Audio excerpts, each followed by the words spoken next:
आगे। अब देखते हैं अपने भारत देश में, भारत देश के उत्तर प्रदेश में, उत्तर प्रदेश के नगर मथुरा में यादवेंद्र सरकार योगी राज कृष्ण का अवतार मथुरा की जेल खानों में किस तरह से हुआ था। साथ साथ 101 रुपया हमें भेंट कर रहे हैं शैलेश सनम श्री रूप सिंह, जो इसी गांव के रहने वाले हैं, ये सुनना चाहते हैं। अभी सुना दूंगा भैया। कामना करते भगवान धन दौलत से भंडार भरता रहे, समाज का सम्मान मिलता रहे।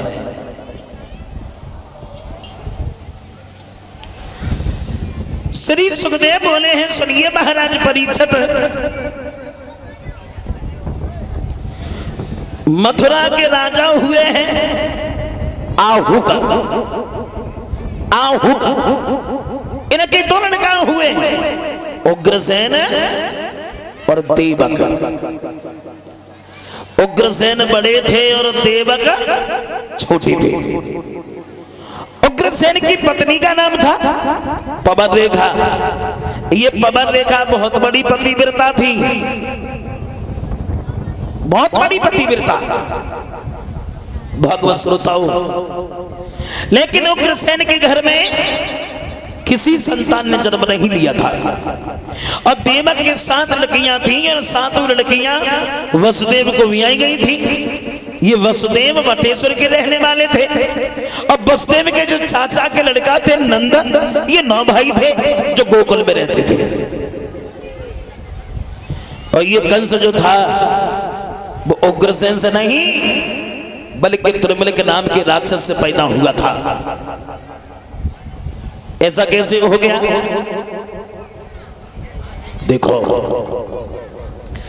एक बार ऐसा हुआ, पवन रेखा जो है अपनी सहेलियों से बोली है कि सारे दिन घर पर बैठे रहते हैं, चलो आज कहीं बाहर ही घूमे आए क्या? हाँ बोली बहना,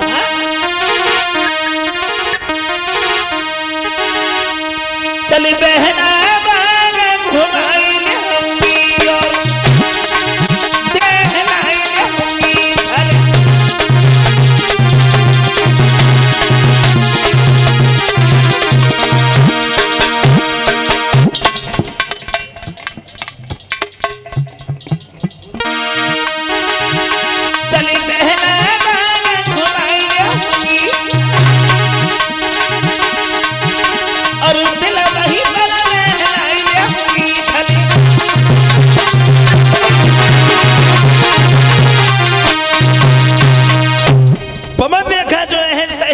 साथ में बाग में घूमने के लिए चलते। और जब बाग में घूमने के लिए पवन रेखा चली है, वन में जब पहुंची है तो तुलमिल के नाम के राक्षस की जब नजर पड़ी है, पवन रेखा देखने में बहुत सुंदर लगती थी, तो उसने आंधी और तूफान मचाना शुरू कर दिया।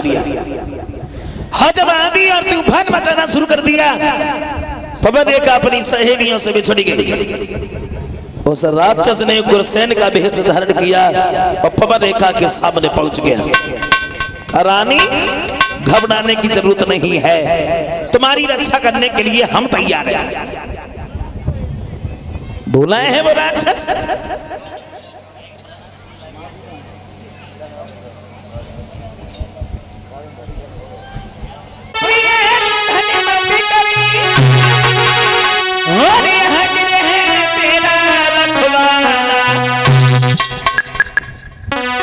मेरे सामने देख भलाया कौन है?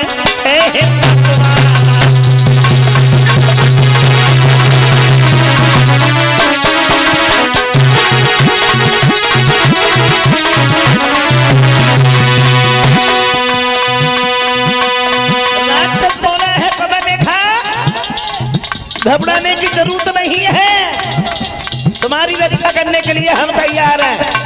पवन रेखा नहीं समझ पाई कि ये राक्षस है, तो क्या किया उस राक्षस ने? धोखा से बनी चले यो सती संभोग प्रकटी है गयो अंत में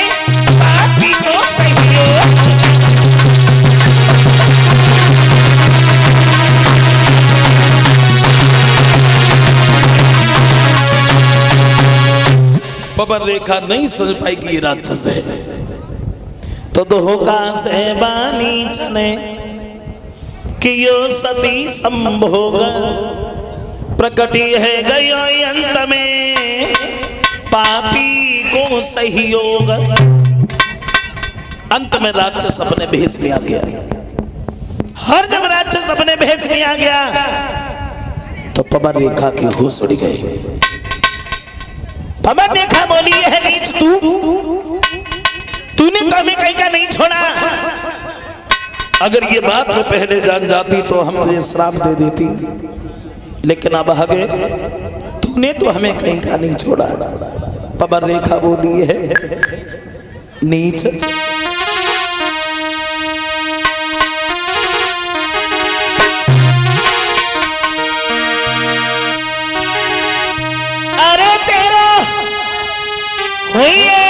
सत्यानाश अब आगे धर्म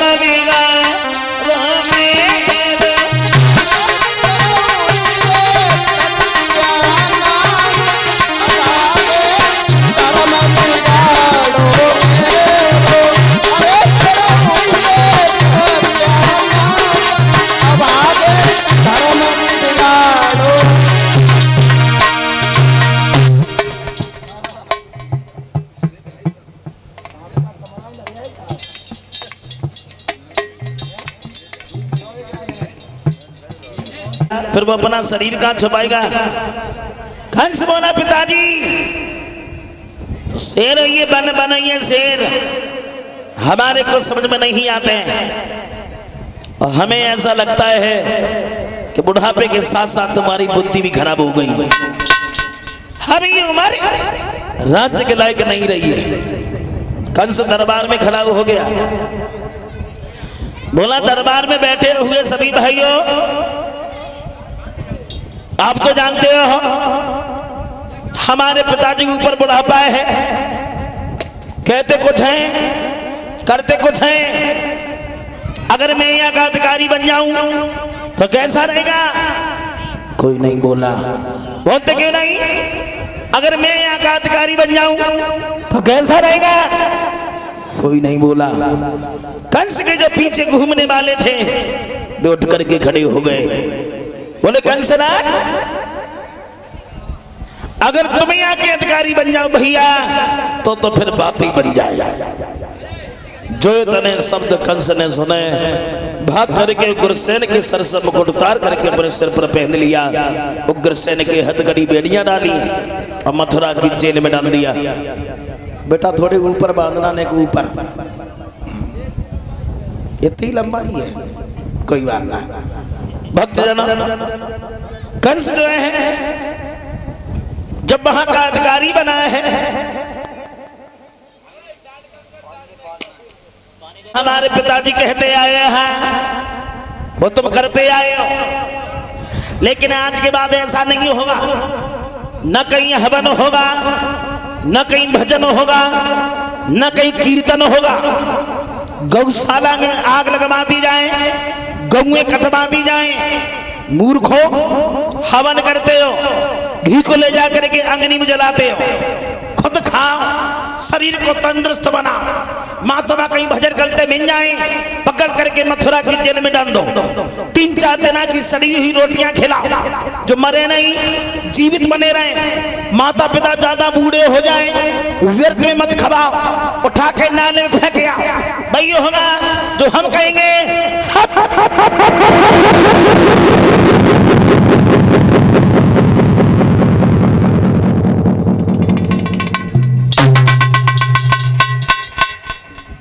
कंस जब अधिकारी बना, आहा नए नए कानून मथुरा में बनने लगे। बाजी बा कंस जब अधिकारी बना,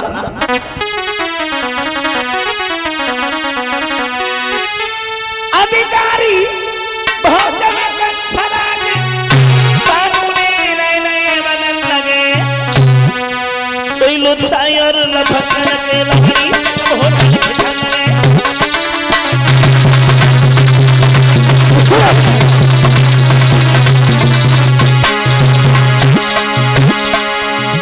कंस चमत्कारी बनाए हैं,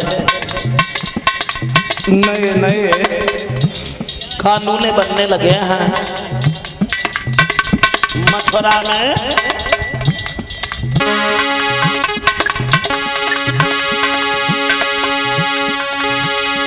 अधिकारी जब कंस राज कानून नए नए बनाने लगे,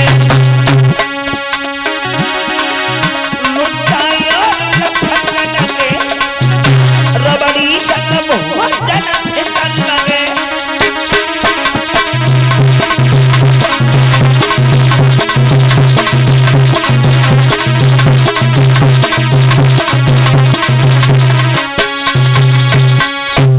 कंस चमत्कारी बनाए हैं तो नए नए कानून बनने लगे हैं।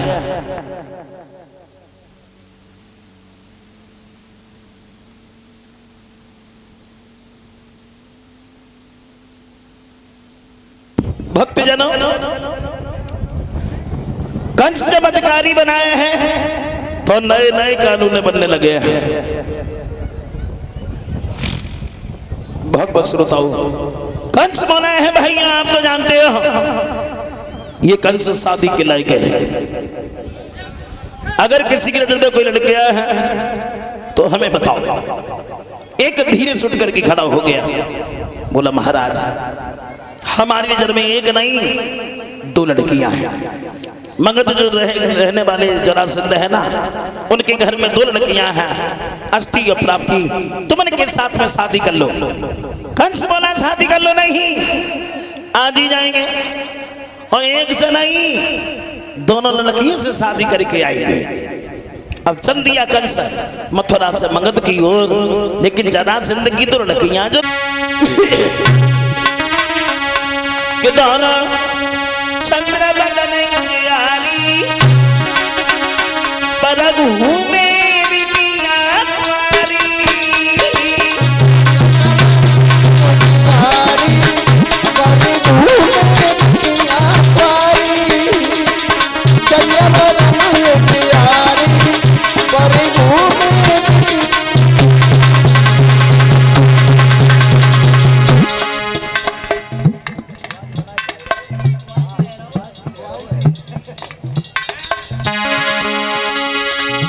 दोनों चंद्र बदन जियारी परगु में बिटिया कुंवारी।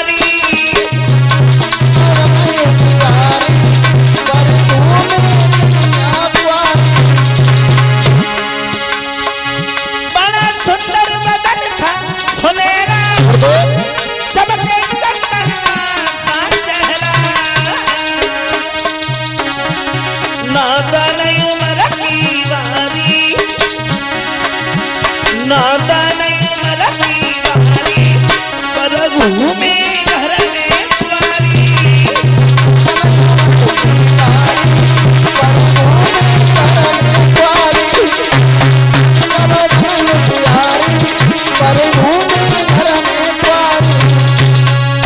जरासंध की 2 लड़कियां जो थी हस्ती अपराधी देखने में बहुत सुंदर लगती थी।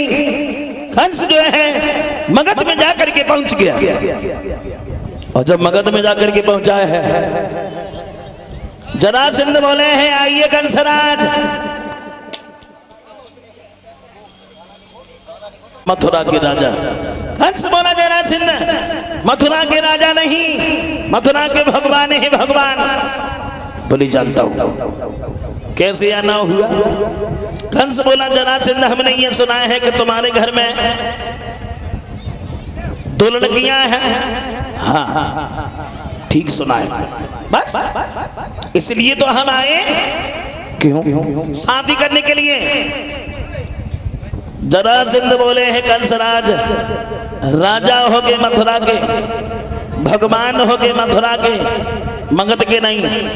ऐसे भागते हुए चले आए जैसे हम अपनी बेटी का विवाह तुरंत तुम्हारे साथ में कर देंगे, ऐसे शादी नहीं करेंगे।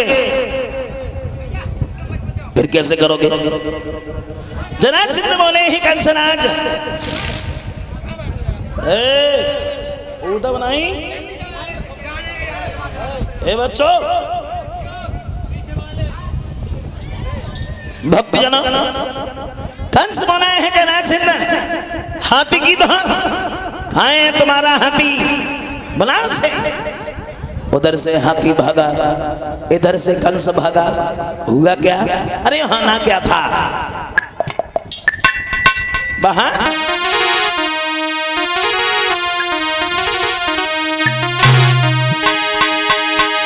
कंस आ गया हाथी में, फिर के वही लड़ाई।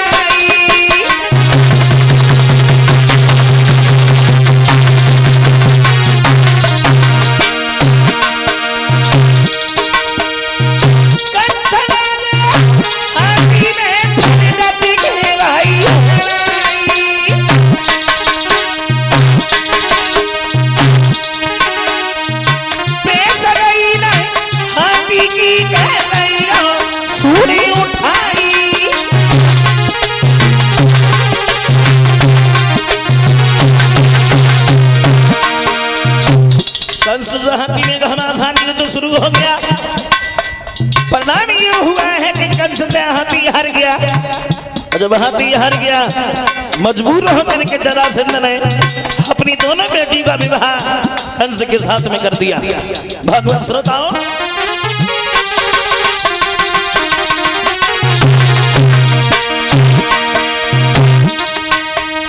महाराजा कंस से हाथी का वो है मजबूर जरासंध ने भवरिया।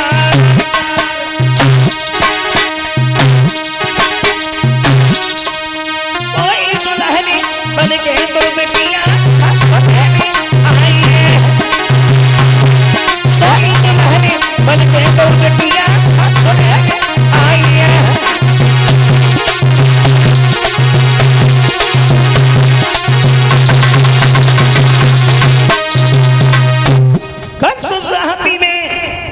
घमासानी तो शुरू हो गया। परिणाम ये हुआ कि कंस से हाथी हार गया। मजबूर होकर के जरासंध ने दोनों बेटी का विवाह कंस के साथ में कर दिया। और जरासंध बोले हैं कंसराज, भाई इस हाथी का क्या करेंगे, आप इस हाथी को भी लेते जाओ। भागवत श्रोताओं, कुबड़िया पीड़ हाथी जो है वो कंस को दान में दे दिया। शादी करने के बाद जब कंस मथुरा में वापस आया, दिन प्रतिदिन कंस अत्याचार ही करता जा रहा है। इतना अत्याचार करने लगा है कंस, जो सब देवता भगवान के पास जाकर के अनुरोध करते हैं तो भगवान सबको समझाते हैं, घबराओ नहीं, तुम भी जाओ भूमि पर, धरो यादवी रूप, आऊंगा ये तो वंश में बन के यादव भूप। भगवान सबको समझाते हैं कि तुम भी जाओ, हम भी आ रहे हैं। इधर कंस के जो चाचा की लड़की थी देवकी, ये देवकी, कंस जो था सातों बहनों में से देवकी को ज्यादा चाहता था। एक दिन कंस बोला, बहनों ही वसुदेव, हाँ हम तुम्हारी आदत से बड़े प्रसन्न हैं और हम अपनी बहन देवकी का विवाह भी तुम्हारे साथ करना चाहते हैं। हाँ, क्या विचार है? वसुदेव बोले, कंसराज अगर ऐसी बात है तो कोई बात नहीं है, हम तैयार हैं। तो कंस बोला, बहनों ही वसुदेव आप बारात लेकर के आओ। अब वसुदेव बटेश्वर से बारात लेकर के मथुरा की ओर चल रही है। आहा, वहां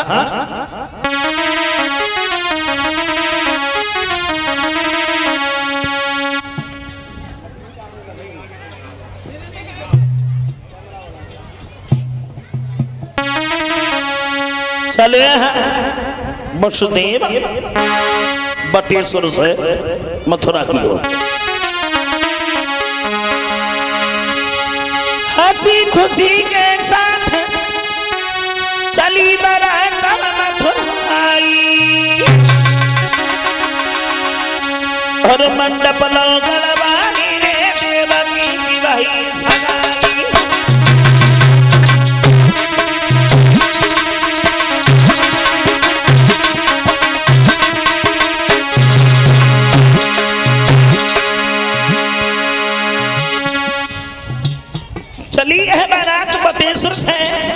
मथुरा की। और जब बटेश्वर से मथुरा में बारात पहुंची है तो बड़े हंसी खुशी के साथ मां देवकी और वसुदेव का विवाह हुआ। और जब शादी भई, शादी हुई के बाद में देवकी जब ससुराल चली है, भाई मेल से जुदास में नहीं करवाई, नहीं करवाई, नहीं करवाई।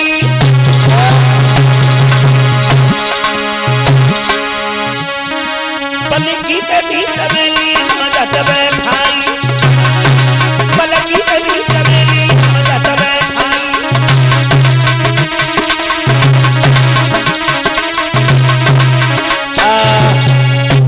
भगवत श्रोताओ, इधर बने हंसी खुशी के साथ में देवकी और वसुदेव का विवाह हुआ। शादी जब भई है, शादी होने के बाद में देवकी ससुराल चली है। प्रसन्न होकर के देवकी ससुराल जा रही है, खुश होकर के,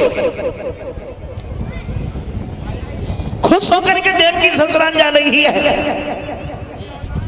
अब आप लोग सोच रहे होंगे प्रवेश, जब लड़की ससुराल जाती है तो खुश होकर के कहाँ जाती है, वो तो रो करके जाती है। लेकिन पहले ये रोना नहीं चलता था, पहले ये रोना नहीं चलता था। अब रोए बिके की परंपरा सी बनी गई है, परंपरा सी। अब आजकल कोई समझदार लड़की रोए ना और चुपचाप गाड़ी बैठ के चली जाए तो और बिटरियाँ चैनी ना लेने देती, नेकू ना रोई वो लेके बैठेगी जाके सर्राटे। हाँ, तो पहले ये रोना नहीं चलता था। देवकी जब ससुराल चली है, खुश होकर के देवकी ससुराल जा रही है, लड़कियां गीत गा रही हैं और बोली,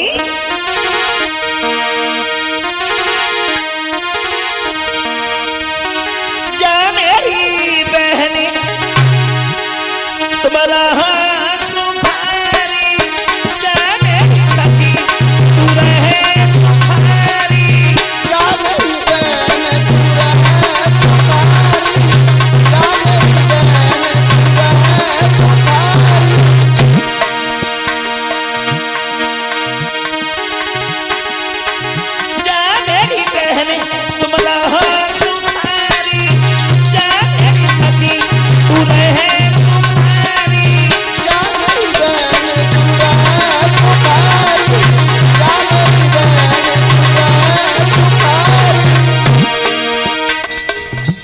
भगवत श्रोताओ,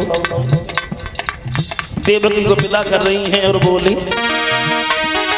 जा मेरी बहन तू रहे सुखारी, सुखी रहे परिवारी, रामा सुखी रहे परिवारी, सुखी रहे परिवारी, रामा सुखी रहे परिवारी। सरस जैसी डोरी तेरी चितवाले और निहारी, जा मेरी बहन तुम्हारा हाथ सुखारी, जा मेरी बहन तू रहे सुखारी, जा मेरी बहन तू रहे सुखारी, जा मेरी बहन तुम्हारा हाथ सुखारी, जा मेरी सखी तू रहे सुखारी, जा मेरी बहन तू रहे सुखारी, जा मेरी बहन तू रहे। लड़कियां विदा कर रही हैं देवकी को। देवकी जब ससुराल चली है और बोली, निस्दिन प्रेम पर पीछे करियो ने इसी कहानी रहना ने इसी कहानी, इसी कहानी रहना ने इसी कहानी। मगन रहा निस्दिन जीवन में जय प्रजे सखी गुरु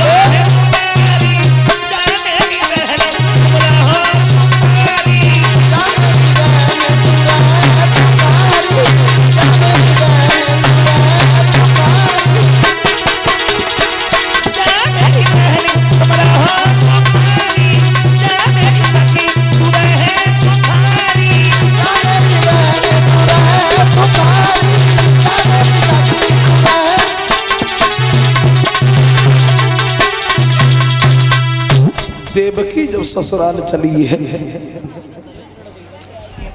प्रसन्न होकर के देवकी ससुराल जा रही है, खुश होकर के।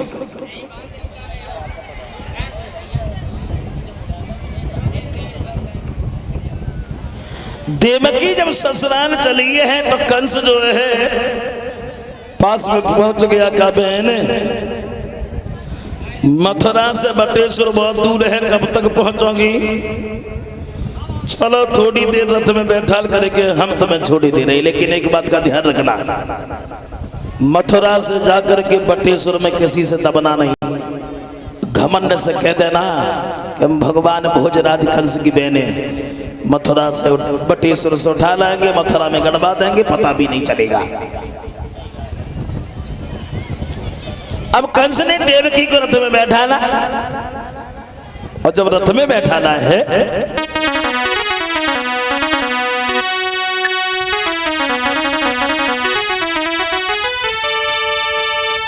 रथ में देवकी बैठ गई और पीछे से एक रसाला है, ताकि पीछे कंस राज बस में कुमार का साला है।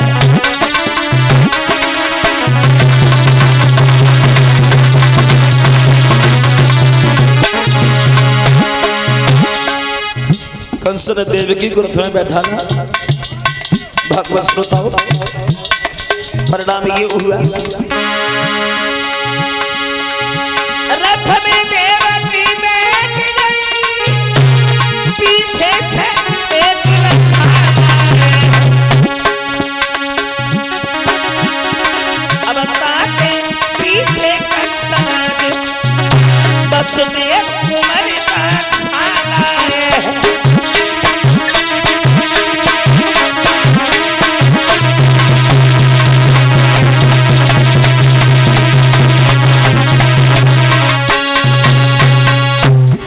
श्रोताओं, कंस ने देवकी को रथ में बैठा ला लेकर के चल दिया। थोड़ी दूर बढ़ पाया, तब तक आकाशवाणी होने लगी है, कंस ना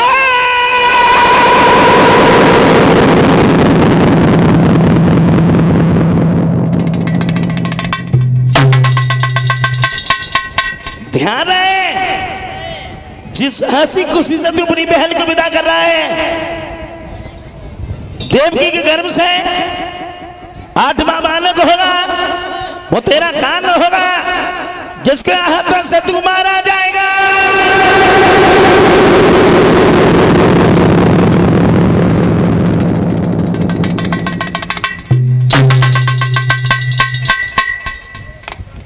जो इतने शब्द कंस ने सुने हैं,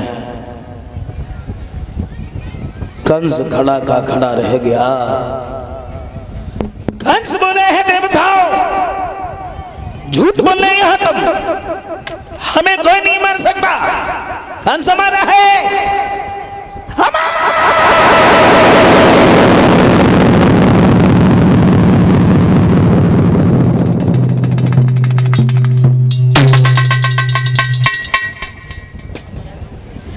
हाँ, अगर ऐसी बात है तो हम अपनी बहन को ही नहीं छोड़ेंगे।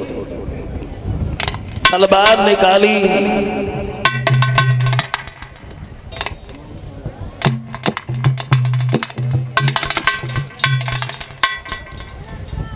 केस पकड़ करके देवकी को रस से नीचे खींच लिया। का बहन बिना अगर तुम जिंदा बनी रही तो हम जिंदा नहीं रहेंगे, और हमें मरने से बड़ा डर लगता है, मरना नहीं चाहिए। देवकी बोली, भैया अगर हमारे मरने से तुम्हारी जिंदगी है तो तुम हमें मार दो। कंस ने तलवार चलानी चाहिए तो बसते बीच में पहुंच गए। बोली, कंसराज तुम ये क्या कर रहे हो? तुम अपनी बहन को मार रहे हो, ये बिल्कुल गलत है। हाँ, बिल्कुल गलत है।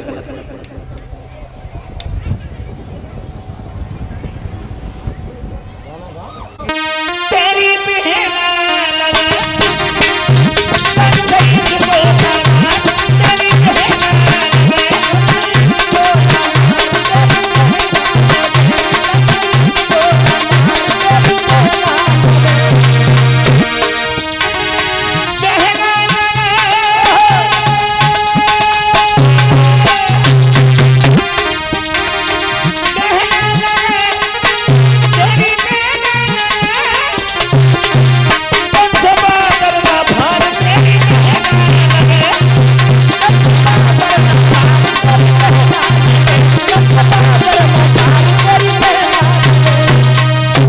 वसुदेव बोले हैं कंसराज मेरी बात सुनो, तुम देवकी को मार रहे हो, एक सवाल का उत्तर हमें दे दो, तुम्हें देवकी से डर है या देवकी के बच्चों से डर है?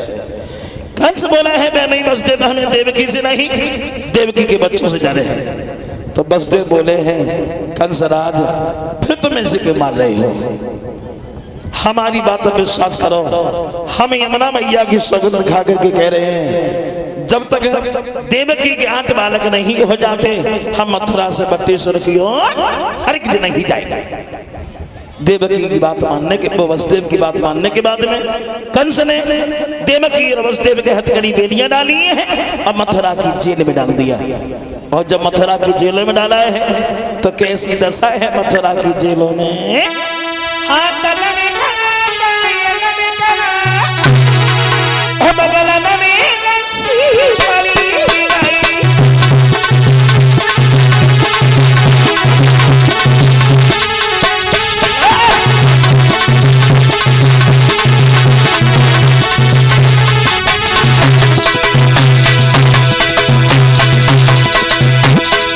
कैसी दशा है मथुरा की जेलों में।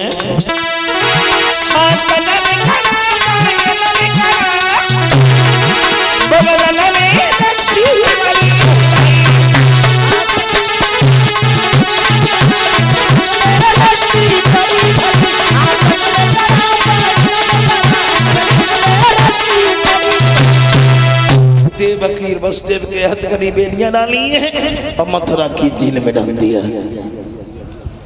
भगवत श्रोताओ इधर कंस जो है दिन प्रतिदिन अत्याचार ही करता जा रहा है।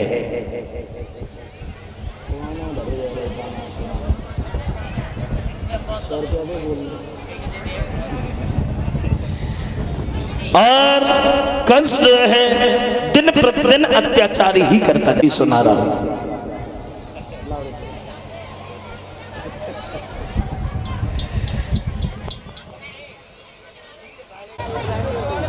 इधर परीर की स्त्री गणपण परिवार में पहुंच गई तो एक दिन आप पति सब होगी।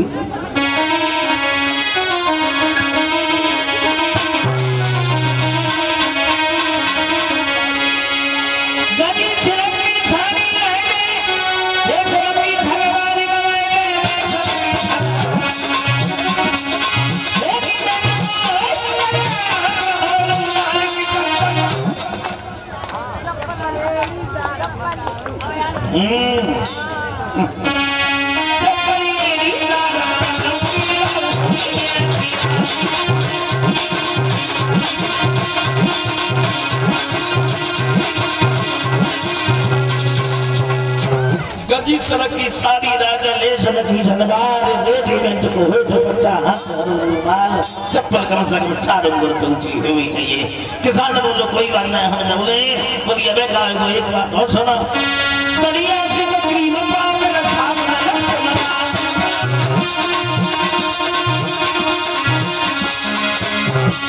बढ़िया से बकरी में पाव मेरा सामने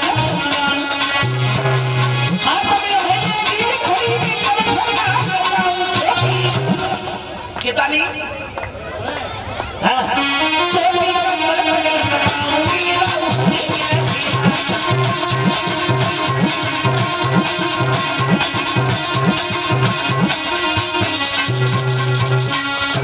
बोलो कोई बात ना हम जौले बोलिए एक बात हो सुन ले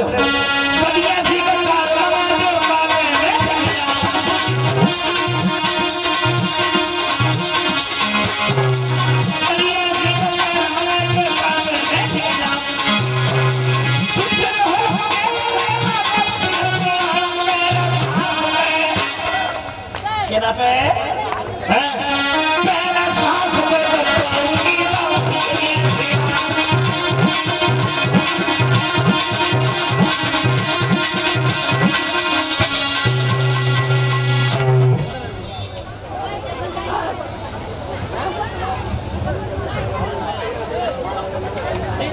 दे देना हम मार देंगे उसे। प्रसन्न होकर के वसुदेव वापस लौट आए। देवकी ने अपने बच्चे को जब देखा है तो हजारों दुआएं दी लेकिन वो खुशी ज्यादा देर तक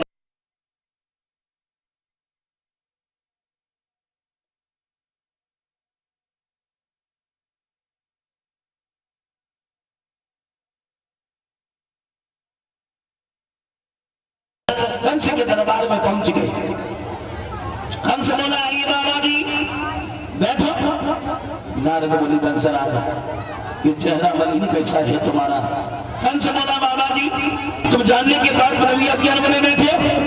देवता ने कहा है देव की जातमा बालक होगा वो हमारा काल होगा। किसी बच्चे ने जन्म लिया है थोड़ी देर पहले आ जाते तब तुम्हें दिखा देते। मार दिया है नहीं छोड़ दिया है। हाँ क्यों पहला था इसलिए। देव ऋषि नारद बोले कंस राजा मानना पड़ता है कि तुम्हारी मौत आ गई। और जो कंस ने सुना कि मौत आ गई गद्दी से चढ़ पड़ा बाबा जी मौत आ गई किधर से आ गई। नारद बोले दिखाई नहीं पड़ती। तुम एक बात नहीं मानो कंसराज तुम्हारा काल पहला बन जाए तीसरा बन जाए पांचवा बन जाए चौथा बन जाए छठा बन जाए तुम्हें कुछ मानना। जो गणेश शब्द कंस ने सुने कंस बोला बाबा जी तुमने द्वार बुद्धि के कबाड़ी खोल दिए। तुम्हारा मतलब ये है कि देवकी का एक भी बालक नहीं बचना चाहिए। नारद बोले हमने कब कहा भाई मार दो हमने तो कहा नहीं। कंस बोला बाबा जी इसलिए तो हम तुम्हारा सम्मान करते हैं क्योंकि तुम सबका उद्धार चाहते हो। मुस्कुराते हुए नारद बोले कंसराज हम तो तुम्हारा उद्धार चाहते हैं लेकिन क्या करें भगवान को आने में बहुत देर हो रही है। उठे चली गई। इधर कंस पहुंच गया देवकी अपने बच्चे को खिला रही है। खबेल ये बालक हमें दे दो। देवकी बोली भैया ये वही बालक है जो तुमने छोड़ दिया था। लेकिन कंस ने ये भी बात नहीं मानी। बच्चे को छीना पैर पकड़ करके घुमा करके चट्टान पर मारा तो मांस की बोटियां बोटियां बिखर गई। देवकी जेलों में रोती रह गई। इसी तरह धीरे धीरे धीरे धीरे कंस ने देवकी के 6 बालक मार दिए। 7वां गर्भ भगवान ने रोहिणी के घर में भेज दिया जहां बलराम का जन्म हुआ। 8वें जन्म में स्वयं भगवान चले हैं। योग माया सिखाए हैं कि तुम गोकुल में जाकर के जन्म लो हम मथुरा की जेलों की जा रहे हैं। 8वें गर्भ की बारी है। कंस के यहाँ नई नई तैयारियां हो रही हैं। भादों का महीना। कंस बोला है पहरेदारों जागते रहना। बच्चे की वाणी के आवाज वाले बोले हमें तुरंत खबर कीजिए। जैसी जैसी रात हो रही है मानना पड़ता है कि भक्त और भगवान की कोई बात हो रही है और ये लगता है कि पहरेदारों के साथ में कोई घात हो रही है। जैसे जैसे रात हो रही है वैसे वैसे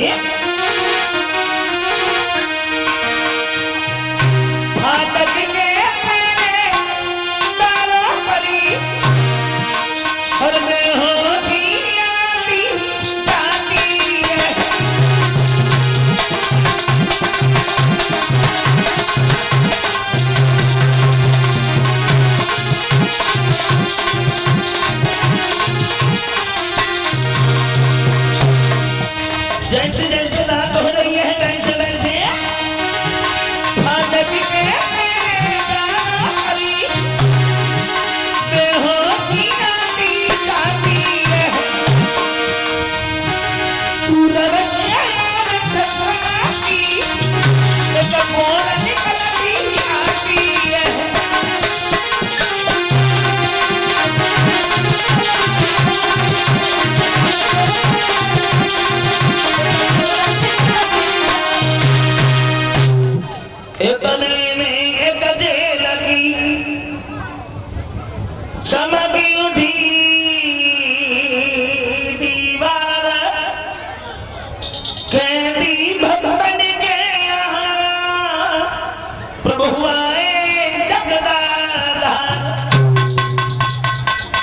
जेल की दीवार चमकने लगी। देवल की बसदेव सोचने लगे कि हम स्वर्ग में आ गए या स्वर्ग हमारे पास आ गया। वसुदेव बोले हैं प्रभु क्या सेवा करें। भगवान बोले ही भक्त सेवा कराने नहीं बल्कि सेवा करने के लिए आई है। और तुम हमें किसी तरह रात ही रात में गोकुल में पहुंचा दो, हमें लीला करने का मौका दो। इधर भगवत श्रोताओं बसवे बोले हैं हमारे हथकड़ी बेड़ियां लगी हैं, हम कैसे ले जा सकते हैं। कहने की देर थी, खुलने की देर नहीं थी। हथकड़ी बेड़ियां खुली और भगवान ने बहुत सुंदर बच्चे का रूप बनाया और देवकी की गोद में आ गए। बोलिए भक्तवत्सल भगवान की। भागवत सुनता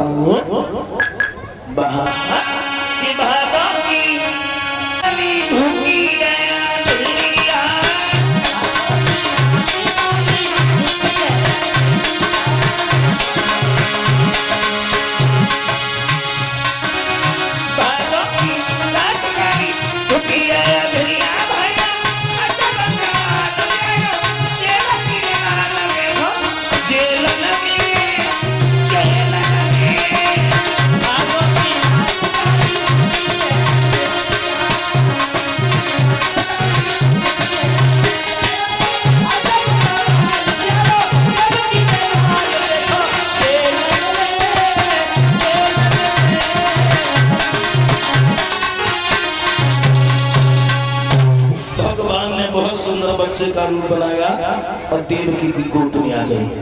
देवकी बोली महाराज हमारे बच्चे को किसी तरह रात में गोकुल में पहुंचा दो। अगर कंस को खबर मिल गई तो कंस हमारे बच्चे को जीवित नहीं छोड़ेगा।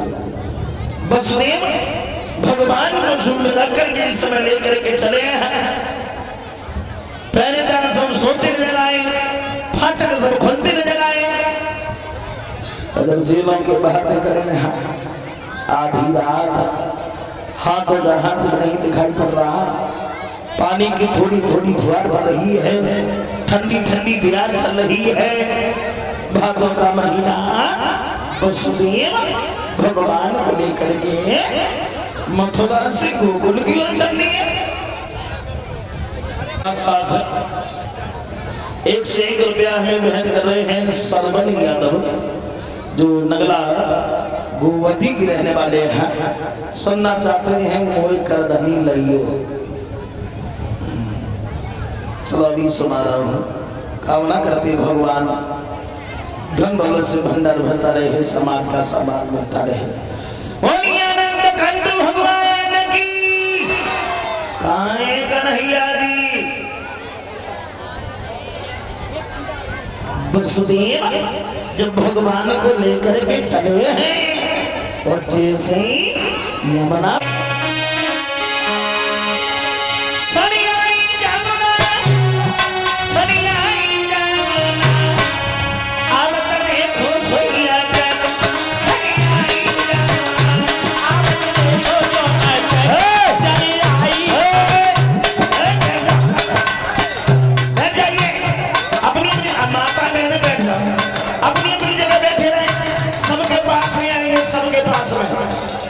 सबके पास में आएंगे, बैठ जाओ।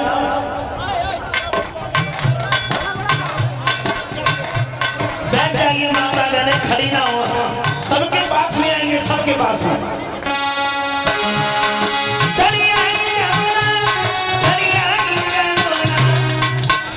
ये बंसी निकाल दो मुंह में से, नीचे नीचे नीचे, गोदी में ले लो ना। हाँ ऐसे ही ऐसे ही ऐसे ही, बस बस। हाँ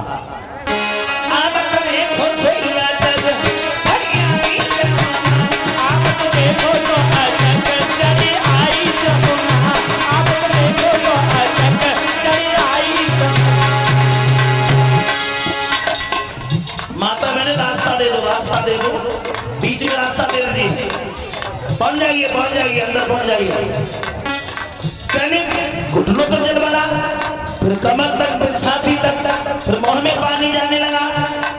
अब बसदेव बड़े परेशान हो गए, और जब बसदेव परेशान हो गए तो चलिए आगे बढ़ कमल लहरी, आगे बढ़ कमल लहरी, आगे बढ़ कमल लहरी, आगे बढ़ कमल लहरी, पीछे हटे पठान के हरी, पीछे हटे पठान के हरी। लेकिन बसदेव चले गोकुल गोकुल धीरे दिया, अब तुम्हें खुश लग हरी आई जमुना, अब देखो तो अटक चली आई जमुना, अब देखो तो अटक चली आई जमुना।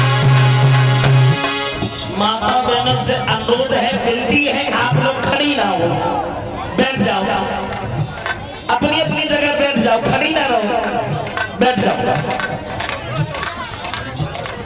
बैठ जाइए। भगवान ने देखा है कि बसदेव ज्यादा परेशान है, तो क्या किया मुरलीधर ने? मुरलीधर ने पैर लटकाए, मुरलीधर ने पैर लटकाए, मुरलीधर ने पैर लटकाए, यमुना मैया ने स्पर्श पाया, कोई की तरफ पास में यमुना हंस गया सिया, अब तो एक खुश हो गया जग चली आई यमुना, अब तो देखो अजग चली आई यमुना, अब तो देखो अजग चली आई यमुना, चली आई यमुना, चली आई यमुना, अब तो देखो सिया जग चली आई यमुना, अब तो देखो अजग चली आई यमुना, अब तो देखो अजग चली आई यमुना,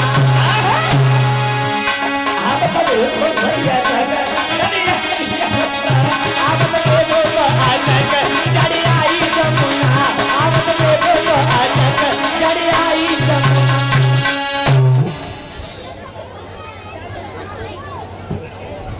भक्ति है ना, वसुदेव भगवान को लेकर के निशाना गोकुल में पहुंचे। ए बच्चों बैठ जाओ, माता बहने खड़ी डाले बैठ जाए।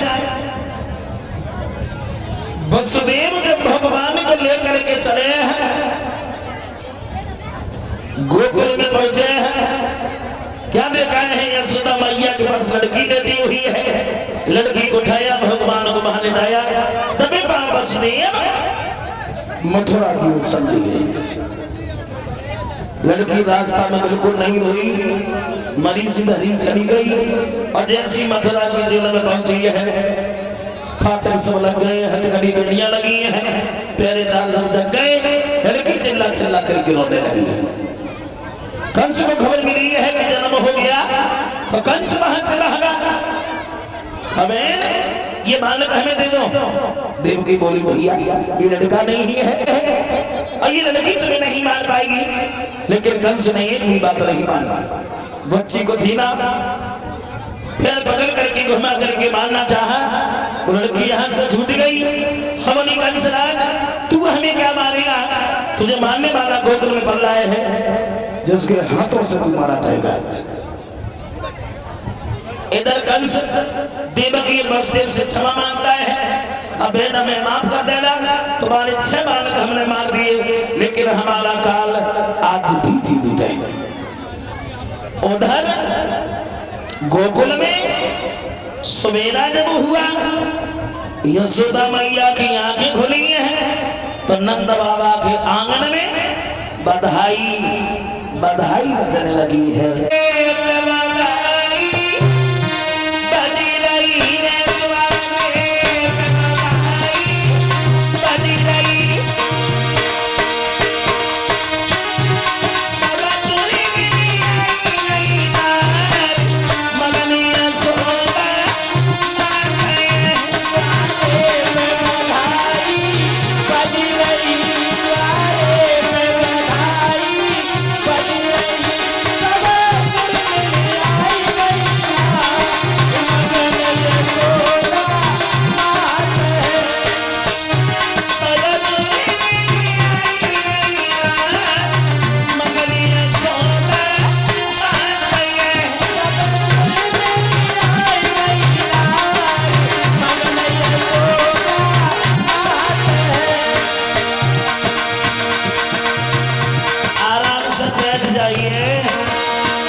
क्या हो गया?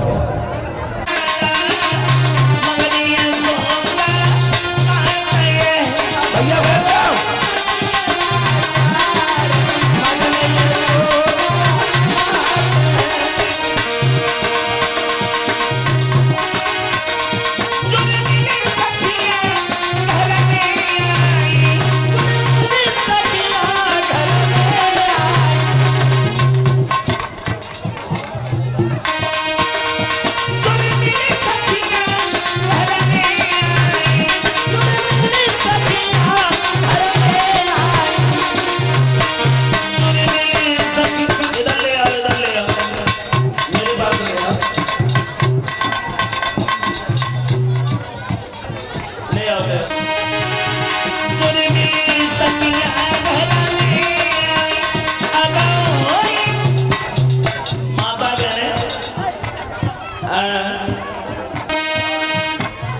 कोई बात ना, चलो छोड़ो, हो गया वो हो गया।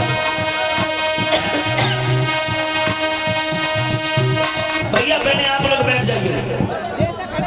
जाइए, आप लोग बैठ साइड में हो जाओ या क्यों चले हो?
सुंदर